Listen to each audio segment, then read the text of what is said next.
थोर अभिनेता क्रिस ने अपनी बेटे का नाम इंडिया क्यों रखा, कारण जानकर हैरान हो जाएंगे आप। मार्वल स्टूडियो एक समय दिवालिया होने के कगार पर था, लेकिन एक इंसान ने इसे खत्म होने से बचाया। लेकिन कौन है वो? और किम जोंग उनकी जिंदगी की ये पहली और आखिरी सेल्फी को जिसने खींचा, उनके साथ फिर क्या हुआ, जानेंगे इस वीडियो में। मार्वल आज की दुनिया की सबसे बड़ी मीडिया फ्रेंचाइजीज बन चुकी है। वो एक समय दिवालिया होने वाली थी। साल 1993 में दुनिया भर की कॉमिक्स मार्केट में क्रैश देखने को मिला और तब मार्वल्स का एक शेयर $35 का हुआ करता था, पर 1996 तक इसकी वैल्यू सिर्फ $2 रह गई। इस समय मार्वल को $48 मिलियन का लॉस हो चुका था। वो $581 मिलियन के कर्ज में डूबी हुई थी। मार्वल को अपने स्टूडियोज खोलने और मूवीज बनाने के लिए पैसों की जरूरत थी, जो कि उनके पास थे ही नहीं। ऐसे में मार्वल ने अपने कैरेक्टर्स को दूसरे स्टूडियोज में बेचना शुरू कर दिया। मार्वल ने Spiderman, Hulk, Venom, Iron Man, Blade, X Men जैसे कई फेमस कैरेक्टर्स को बेच दिया और उन स्टूडियोज के सामने ये शर्त रखी कि उन्हें इन कैरेक्टर्स पर लगातार मूवीज बनानी होंगी, नहीं तो इनके राइट्स वापस मार्वल को ट्रांसफर हो जाएंगे। साल 1998 से 2003 के बीच इन कैरेक्टर्स पर कई सुपर हिट मूवीज बनाई गई, पर मार्वल को इसका बहुत ही कम प्रॉफिट परसेंटेज मिला। साल 2005 में मैरिल लिंच ने मार्वल को नई मूवी बनाने के लिए $525 मिलियन का लोन दिया, पर शर्त ये थी कि अगर मार्वल इन पैसों को नहीं लौटा सका तो मार्वल मैरी लिंच को अपने 10 सबसे फेमस कैरेक्टर्स के राइट्स दे देगा। अब क्योंकि आयरन मैन के ऊपर कोई भी न्यू मूवी नहीं बनी, इसलिए मार्वल को आयरन मैन के राइट्स न्यू लाइन सिनेमा से वापस मिल गए और मार्वल ने आयरन मैन पर मूवी बनाने का रिस्क लिया। आयरन मैन ने मार्वल को निराश नहीं किया और 2008 में इस अकेली मूवी ने $585.5 मिलियन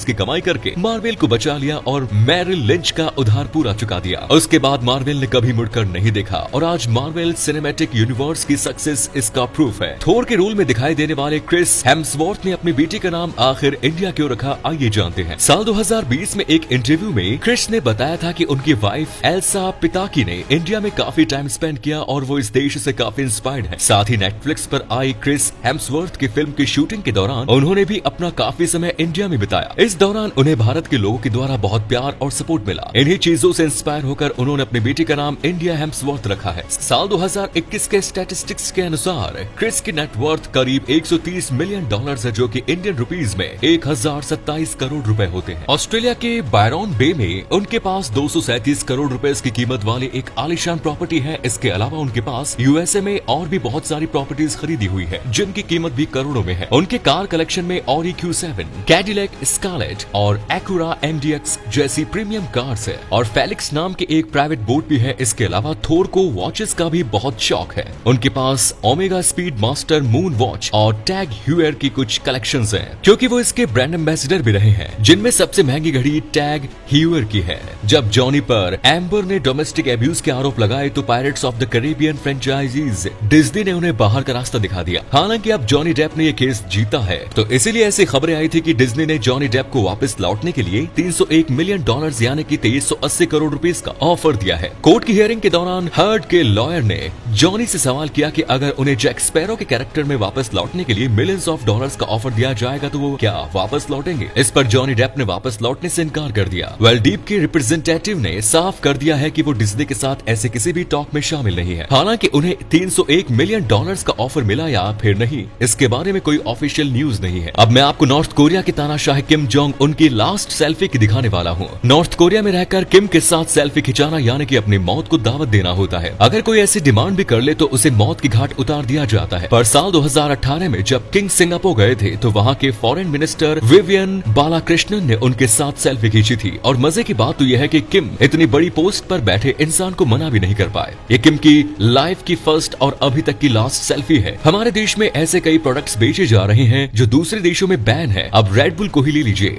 इंडिया में ये इंस्टेंट एनर्जी ड्रिंक काफी पॉपुलर है और इसके एड्स तो आपने टीवी में देखे ही होंगे, पर रेड बुल को फ्रांस, डेनमार्क और लिथुआनिया में बैन कर दिया गया है। दुनिया के कई देशों में इसे 18 साल के होने के बाद ही पिया जा सकता है, पर हमारे देश में ऐसा कोई भी रेस्ट्रिक्शन नहीं है। सोमालिया ने तो हमारा समोसा तक बैन करके रखा हुआ है। वो मानते हैं कि समोसे के 3 कोण क्रिश्चियनिटी का प्रतीक है और इसे खाया नहीं जा सकता। डिस्प्रिन, जिसे हम बिना सोचे समझे पेन किलर के रूप में यूज करते हैं, वो अमेरिका और कई यूरोपियन कंट्रीज में बैन है। ऐसा माना जाता है कि ये ड्रग हमारी बॉडी में कई हेल्थ प्रॉब्लम्स को जन्म दे सकता है। लाइफ बॉय, जिसे भारत के घर घर में इस्तेमाल किया जाता है, उसे कई देशों में बैन कर दिया गया है और अमेरिका जैसे देशों में तो इसे डॉग्स को नहलाने के लिए यूज किया जाता है। वहीं सिंगापुर ने च्युइंगम पर बैन लगा कर रखा है क्योंकि इसके कारण ड्रेनेज सिस्टम्स पर ब्लॉक हो जाता है। जस्टिन बीबर को तो आप जानते ही होंगे, पर उनके फैंस के लिए दुखद खबर तब सामने आई जब जब हाल ही में उन्होंने सोशल मीडिया पर एक पोस्ट डालकर ये बताया कि वो रामसे हंट सिंड्रोम नामक एक रेयर डिजीज से गुजर रहे हैं, जिसके कारण उनका आधा फेस पैरालाइज हो चुका है। इससे उन्हें गाने में भी प्रॉब्लम हो रही है और उन्होंने अपने सारे अपकमिंग कॉन्सर्ट्स भी कैंसिल कर दिए हैं। हालांकि हम तो यही विश करेंगे कि वो जल्दी से जल्दी ठीक हो जाएं और हम उनके नए नए सॉन्ग्स सुने। हमारे